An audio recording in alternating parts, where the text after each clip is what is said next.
It's the Half Hour Wasted and Legion of Dudes podcasts.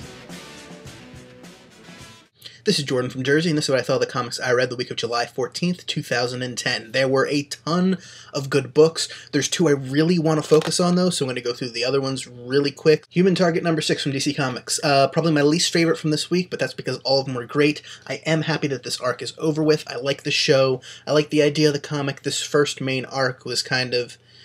yeah. And then the backup story, they tried to tie all the backup stories together with the last one, and I don't really think it was very effective. It was just kind of strange, and wait, they were all connected in a weird way? And I know I'm rambling now. But yeah, I hope the series continues. I hope it's got better arcs than this one. This arc wasn't very compelling, but check out the show when it comes back in the fall, because it's been picked up for a second season. Hooray. Avengers Academy, issue number 2 from Marvel. Like the first issue, it's kind of a continuation of Avengers The Initiative. Here, though, all the characters, all the new kids anyway, these are the instructors on the cover here, but all the new kids in the Academy are the ones that Norman Osborn thought had the most potential to become supervillains. And our heroes, the teachers here, some of whom were villains at one point or had unsavory pasts, are all trying to keep that from happening. They're immediately failing from issue number 1, when they were lying to everybody, and now issue number 2, where one of the students already is starting to turn down a dark path, possibly. She could be a descendant of Taskmaster, which would be cool. And yeah, I like where the book is going. Nothing hugely awesome about it yet, but I think it's got a lot of potential, just like Norman Osborn thought those kids had potential, and I'm very interested to see where it goes. I like the writing, I like the art. Wasn't huge on the twist last week, but hey, I like where they're taking it, so we're going to continue on with the series. Then we have Locke Key, Crown of Shadows, issue 6 of 6. As you may recall, issue 5 of Crown of Shadows kind of ended the arc, so I had no idea where they were going to go. And this was a bit of a departure. It was more of a one-off issue that focused on Mrs. Locke, the mother of the children, the wife of the murdered man from the beginning of the series. We've seen her throughout the book as she descends into alcoholism and just depression, and she's pretty much destroying her own life and the lives of her children unwittingly. This issue focuses on her and that problem. It's a very emotional issue. It's very tough for you to read if you've ever known anyone who struggled with alcoholism or the pain that can bring to a family, that kind of stuff.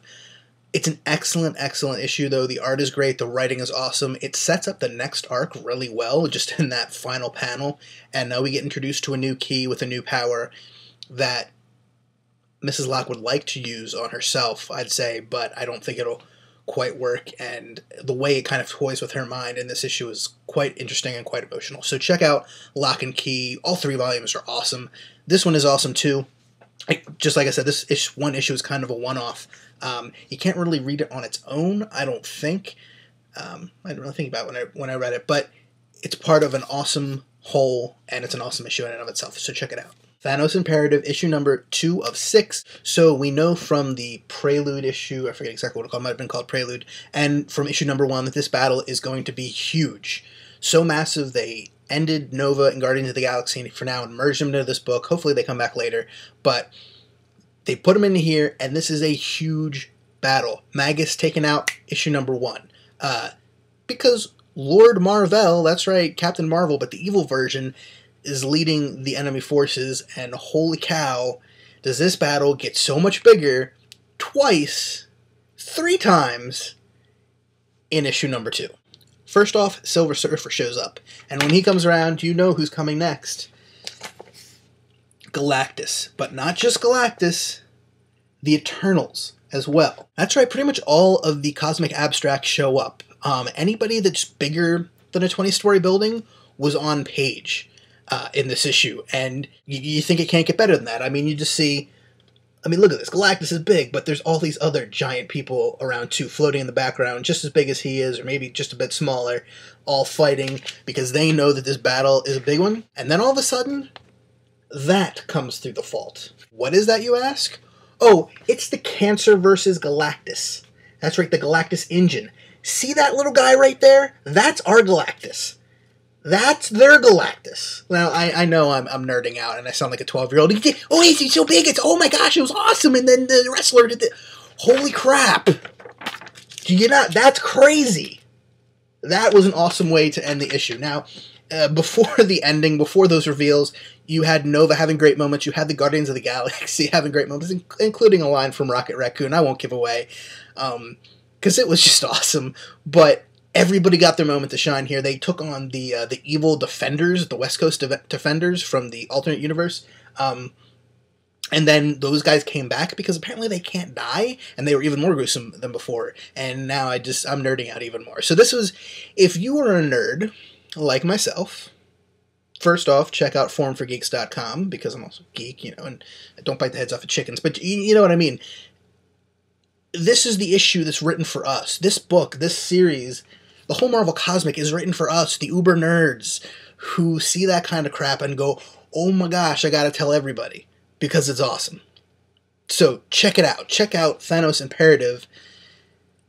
It's awesome. And before we get to our last book, like I just mentioned, forumforgeeks.com, www.forumforgeeks.com, and also check out hhwlod.com. That's Half Hour Wasted and Legion of Dudes, 2 podcasts. I'm on Legion of Dudes. Half Hour Wasted is our sister podcast, or brother podcast, however you want to look at it. They're awesome. They just had an episode where they talked about all kinds of fun things, including a very funny line about bait that I won't give away, but it made me laugh. And Legion for Dudes, we just recorded 2 days ago our 100th episode. That's going to be up on Thursday. This Thursday, the day after you get your new comics. You're going to want to check out hhwlod.com for episode 100. We talk a lot about all kinds of things, the history of the Legion of Dudes, the new movie from Christopher Nolan, Inception, which, by the way, I don't really do movie reviews here, but you need to check out Inception. The movie is incredible. One of the best movies I've seen in a long time. So check it out. Check it out. Check it out. Check it out. And check out hhwlod.com, forumforgeeks.com. Let's get to our last book. The Amazing Spider-Man, issue 637, part 4, the final chapter of the Grim Hunt. Oh my gosh, so many things happen in this issue. This whole arc has been awesome. I mean, I wouldn't go so far as to call it fantastic or the best arc ever. I'd say it's a worthy sequel to Kraven's Last Hunt. I know a lot of people are fans of that book. A lot of people did not want to see Kraven resurrected in this issue. Spoilers, he wasn't resurrected in this issue. He was actually resurrected last issue. Ha! Got you. But a lot of stuff does happen here, and he does not end up dead by the end, quite surprisingly. Even I thought, yeah, even if they bring Kraven back to life, he'll be dead by the end. No. Lots of other people died throughout these 4 issues. Lots of people died in the 4 issues. Kraven was not one of them. So yeah, it's like I just said, spoilers. There's going to be more spoilers down the way here. But let's just lay out a body count here. Madam Web, yeah, that Madam Web, she's dead. Yeah, that's right. Spider-Woman, Jessica Carpenter, she's now the new Madam Web. That's right, blind and psychic powers altogether. I thought it was kind of a nice passing of the torch there, actually. Aranya is the new, we're not really sure, because naming-wise she hasn't picked one and she's against others. It's complicated, it doesn't really matter. Arcane, I think, is the one who's dead since issue number 1. There's so many characters it's kind of hard to keep track of. Mrs. Kraven, well, first off, Spider-Man goes all Mark of Cain on her face, which didn't know he could do that. That was awesome. Then Kraven killed her. The were-lion son of Kraven, he's dead. And then Kraven sends out the other 2 children and tells them only one can come back. They gotta kill the other, and then he'll train the one who survives. Oh yeah, and Cain, like has been mentioned before in previous episodes here, Cain died, but he's back. That's right, it's a blink and you missed it cameo right after the letters page, actually. I almost put down the issue and didn't see this. Cain is also back, even though he died, as a new character called Tarantula. So I don't know if it has any connection to the other character, Tarantula, at all. But, so Cain's back as well. Spider-Man was back in the black costume today, and just like last time he showed up in there when he beat up on Kingpin, it was dark and awesome. Joe Kelly's writing was awesome. The art was incredible. Going back to Thanos Imperative real quick, I forgot to mention, the art is beautiful. I love it. Coming back to Spider-Man, art was awesome, writing was awesome. Yes, there was some logic issues with all 4 issues of Grim Hunt. There was a couple things which was like, well, why would it happen that way? But quite frankly, what was good so outweighed the bad, and did it in a way that I think was respectful to Kraven's Last Hunt. Some people might disagree with me, who knows. I think it was respectful to it, though, and I think this will go down in the books as a really, really classic arc of Spider-Man that brought back, in a good way, one of his classic Rogues Gallery villains. And my voice is going. This is probably going to be really long. I'll be spending a long time editing, I'm sure. hhwlod.com, forumforgeeks.com.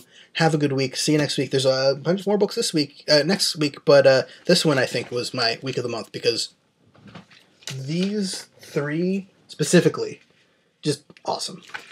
Have a good week.